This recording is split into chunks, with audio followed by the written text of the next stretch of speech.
जो माँ बाप को धोखा देते हैं वो किसी के साथ वफा नहीं कर सकते इस रूहे ज़मीन पर। जिसने आपको पैदा किया है, आपके लिए मेहनत की है, और कितनी मेहनत की है वो रोज़े क़यामत में आपको पता चलेगा। और वो छोड़कर आप गंदे कामों में मुलविस हो रहे हैं। लोग तड़प रहे हैं एजुकेशन के लिए, काश मुझे मौका मिल जाए तो मैं स्कूल जाऊं, मैं कॉलेज जाऊं। लेकिन अल्लाह ने आपको स्कूल भी भेजा, कॉलेज भी भेजा, यूनिवर्सिटी भी भेजा, लेकिन आपने कभी फोकस नहीं किया एजुकेशन पर। याद रखो नौजवान बच्चों, ये गुनाहों से आपने बचना है। अपने वालिदैन को धोखे में मत रखें। पहला जो रोल होता है आपका, जिंदगी का पहला सब्जेक्ट है वो बेटा और बेटी, उसमें आपने 100 मार्क्स ले आने हैं। ले आओगे आप लोग 100? तो जिना नहीं करना है आपने, गुनाह नहीं करना है आपने। मैं अश्योरेंस के साथ कह सकता हूँ, पिछले 500 साल में जितने लोगों ने जो गुजर गए, गुनाह को लेकर तसव्वुर भी नहीं किए कभी कि ऐसा गुनाह हम कर सकते हैं। आज के नौजवान 100 बच्चे मिलकर 10 मिनट में मोबाइल में कमरों में बैठकर वो गुनाह कर डाले हैं। जो 500 साल में जो लोग सोचे भी नहीं, तसव्वुर भी नहीं किए, वैसे तमाम गुनाह आज मोबाइल के ज़रिए से हो रहे हैं। जो मोबाइल हाथ में नौजवान बच्चे थामे हैं, मैं उसको मोबाइल नहीं कहता हूँ, मैं उसको कैंसर कहता हूँ। वालिदैन उनके हाथ में कैंसर की डिजीज़ को थामा है। ये लो बेटा अपने करियर को तबाह कर लें, ये लो बेटा आने वाली नस्लों को तबाह कर लें। और ये मोबाइल हाथों में थाम कर न जाने कितने नौजवान बच्चे आज डिस्ट्रैक्टेड हैं, पढ़ाई से दूर है। रिसर्च कहता है कि अगर कोई बंदा 3 घंटे से ज़ायद मोबाइल इस्तेमाल करता है, उसका स्क्रीन टाइम 3 घंटे है, तो फिर उसको बीमारी है, उस बीमारी का नाम है एडिक्शन। और जो बंदा एडिक्टेड हो जाता है फिर वो कहीं का नहीं रहता है, वो नस्लें खराब हो जाती है उसकी। 2 महीने पहले जो वर्कशॉप मेरा हैदराबाद में हुआ, एक 8th स्टैंडर्ड का बच्चा ट्रेनिंग लेने आया था कोई स्टेट से। वो स्टेट का नाम भी नहीं बताना चाहता हूँ मैं, उस स्टेट को बदनाम भी नहीं करना चाहता हूँ, क्योंकि हर स्टेट में अच्छे बुरे लोग होते हैं। उस बंदे के बाप ने बताया कि मेरा बेटा 8th स्टैंडर्ड में है और इसका स्क्रीन टाइम 17 घंटे हैं। कितने हैं? 17 घंटे रोज मोबाइल देखता है। एक नौजवान बच्चा आया, यतीम था, उसका बाप का इंतकाल हो गया था। 4-5 एकड़ जमीन थी, 4-5 एकड़ जमीन थी। वो जमीन बेचकर नशा करने लगा। दिन में 70 सिगरेट पिया करता था। हमने 1 महीने में उसको 7 सिगरेट पर लाकर छोड़ा। वो 7 को हम 0 भी कर सकते थे, लेकिन वो अकड़ के वहीं मर जाता था। कोई बंदे को एक साथ नहीं छोड़ सकते, टैपर करने के लिए कम कम करना होता है। तो 70 सिगरेट नौजवान बच्चे पी रहे हैं, 17 घंटे मोबाइल देख रहे हैं। जिंदगी तबाह कर लोगे, आंखों में कैंसर आ जाएगा।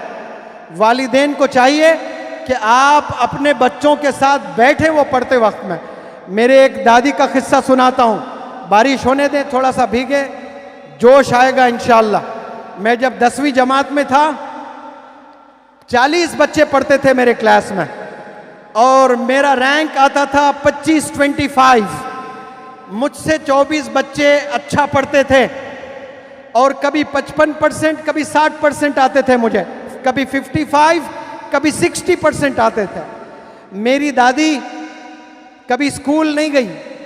ए के बाद बी नहीं मालूम था मेरी दादी को, बी के बाद सी होता है ये नहीं मालूम था मेरी दादी को, लेकिन बोर्ड एग्जाम मेरा था ये मालूम था।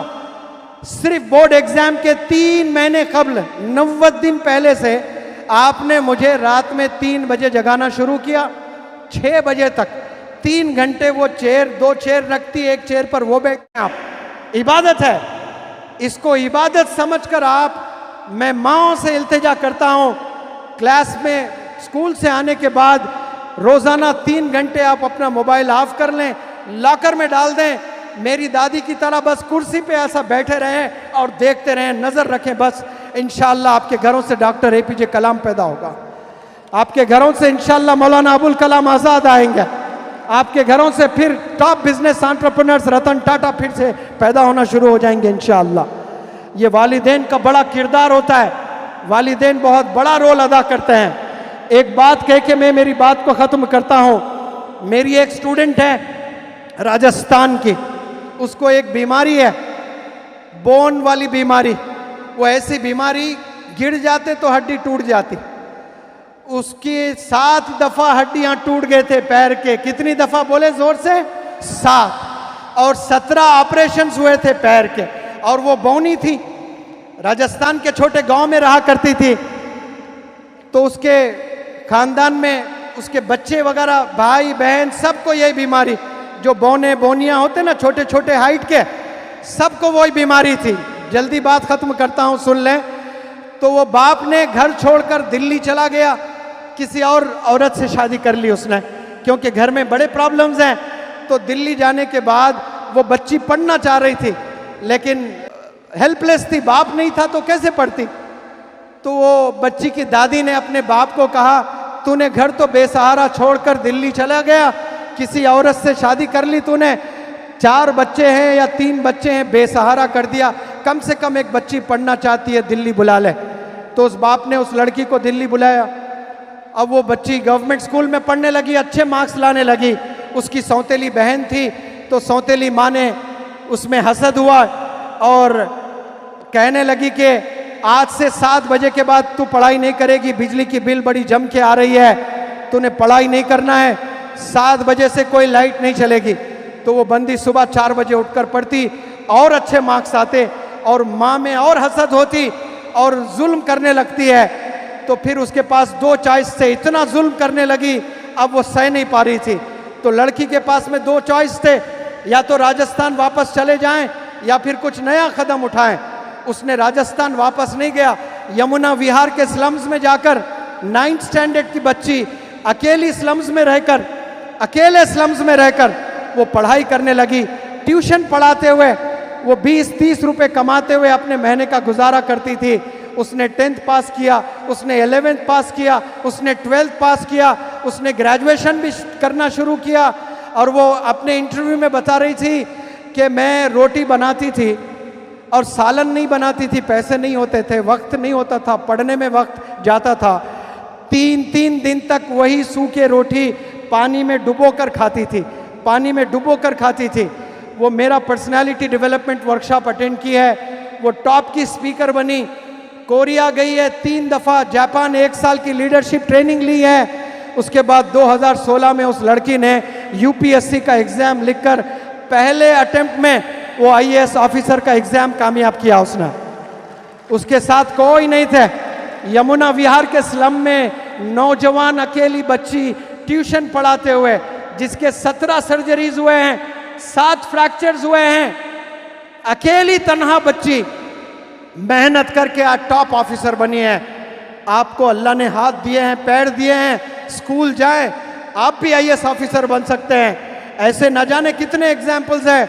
2008 में मैंने पढ़ाना शुरू किया तो एक ऑस्ट्रेलिया का एक बंदा, बड़ा टॉप का मोटिवेशनल स्पीकर, उसको इंडिया बुलाने की बातें चल रही थी। उस जमाने में वो एक दिन के 25 लाख रुपए डिमांड करता था। ये अलग बात है कि मुनव्वर जमा कोई डिमांड नहीं करता है। इंडिया में पूरा इंडिया घूमा हूं, 1 रुपया भी मैं नहीं लेता हूं। अब वो आते हैं, ये पॉसिबल एजुकेशन से हुआ है। आज कोई अमेरिका में बैठ रहा है, 1 सेकंड में, पहले खत लिखते थे अस्सलामु अलैकुम, अमेरिका पहुंचने के लिए 1 महीना लगता था, वहां से जवाब आता था वालेकुम अस्सलाम, और 1 महीना लगता था। किसी ने मोबाइल इजाद किया, अस्सलामु अलैकुम, उसी नेक्स्ट मूवमेंट में वालेकुम अस्सलाम जवाब आता है। ये एजुकेशन से हुआ है। आप लोग एजुकेशन छोड़कर पैसे के पीछे मत भागे, आप लोग एजुकेशन के पीछे भागे, इंशाल्लाह पैसा आपके पीछे दौड़ता चले आएगा।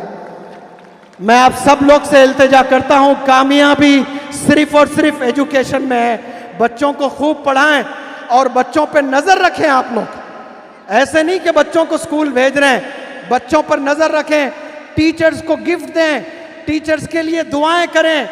मैं हर रोज, जब से कोरोना आया है 2021 से 2024 तक, मेरी क्लासरूम में मैं कदम रखता हूं तो 2 रकात सलातुल हाजत नमाज पढ़कर वो स्टूडेंट्स जो ज़ेरे तालीम है, वो स्टूडेंट्स जो माजी में मुझसे पढ़े, वो स्टूडेंट्स जो मुस्तकबिल में मुझसे पढ़ने वाले हैं, उनके लिए, उनके तमाम फैमिली मेंबर्स के लिए, सबके लिए मैं हिफाजत की और कामयाबी की दुआएं करके मैं क्लासरूम में कदम रखता हूं। आज गोवंडी में आकर बारिश में भीगते हुए मैंने स्पीच दी है। मेरे दोस्त शाहनवाज भाई के घर में मैंने दाल रोटी खाकर 2 रकात सलातुल हाजत नमाज पढ़कर आप लोग की कामयाबी की दुआ मैंने की है। आप लोग के मुस्तकबिल के लिए दुआ मैंने की है। इस प्रोग्राम की कामयाबी के लिए मैंने दुआ की है। अबू आसिम साहब बड़े घबरा रहे थे, 4-4 दफ़ा बोल रहे थे बारिश हो जाएगी। मैंने कहा बिल्कुल नहीं होगी सर। वो कह रहे हैं बादल मंडरा रहे हैं, अंधेरा अंधेरा सा लग रहा है। ये देखो कैसा उजाला है गोवंडी में। सब लोग अपनी मोबाइल लाइट थोड़ा ऑन करके उजाला दिखाइए। अबू आसिम साहब को थोड़ा सा मैं स्टेज पर बुलाता हूं। अपने लाइट्स ऑन करके, अपने लाइट्स ऑन करके, अपने लाइट्स ऑन करके, अपने लाइट्स ऑन करके अबू आसिम साहब को दिखाइए कि हम तूफानों से डरने वाले नहीं हैं। हम तूफानों से डरने वाले नहीं हैं। मेरे साथ बोले सब, हम तूफानों से डरने वाले नहीं हैं। तो फिर क्या है? बोले हम तूफानों से लड़ने वाले हैं। मंजिल से आगे बढ़कर मंजिल तलाश कर, मंजिल से आगे बढ़कर मंजिल तलाश कर। मिल जाए तुझको दरिया, तू समंदर तलाश कर।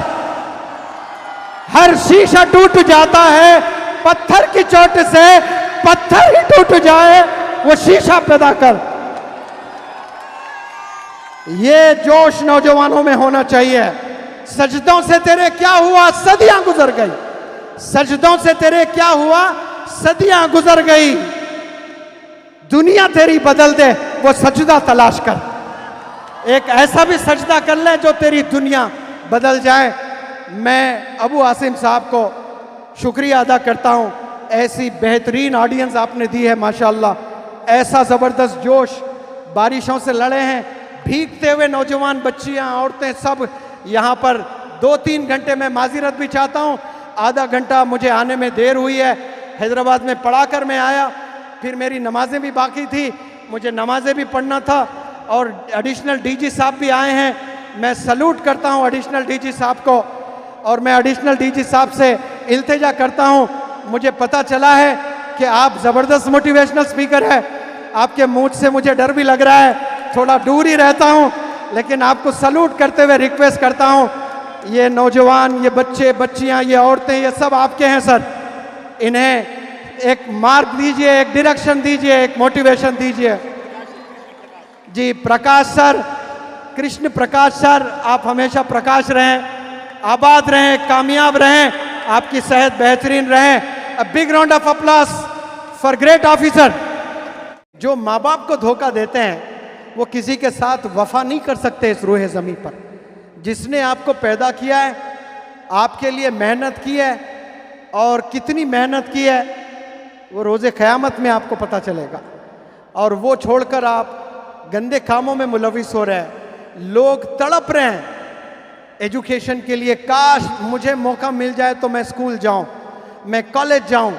लेकिन अल्लाह ने आपको स्कूल भी भेजा, कॉलेज भी भेजा, यूनिवर्सिटी भी भेजा, लेकिन आपने कभी फोकस नहीं किया एजुकेशन पर।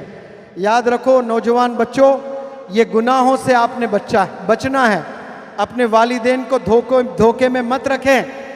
पहला जो रोल होता है आपका, जिंदगी का पहला सब्जेक्ट है वो बेटा और बेटी, उसमें आपने 100 मार्क्स ले आने हैं। ले आओगे आप लोग 100? तो जिना नहीं करना है आपने, गुनाह नहीं करना है आपने। मैं अश्योरेंस के साथ कह सकता हूँ, पिछले 500 साल में जितने लोगों ने जो गुजर गए, गुनाह को लेकर तसव्वुर भी नहीं किए कभी कि ऐसा गुनाह हम कर सकते हैं। आज के नौजवान 100 बच्चे मिलकर 10 मिनट में मोबाइल में कमरों में बैठकर वो गुनाह कर डाले हैं। जो 500 साल में जो लोग सोचे भी नहीं, तसव्वुर भी नहीं किए, वैसे तमाम गुनाह आज मोबाइल के ज़रिए से हो रहे हैं। जो मोबाइल हाथ में नौजवान बच्चे थामे हैं, मैं उसको मोबाइल नहीं कहता हूँ, मैं उसको कैंसर कहता हूँ। वालिदैन उनके हाथ में कैंसर की डिजीज़ को थामा है। ये लो बेटा, अपने करियर को तबाह कर लें, ये लो बेटा आने वाली नस्लों को तबाह कर लें।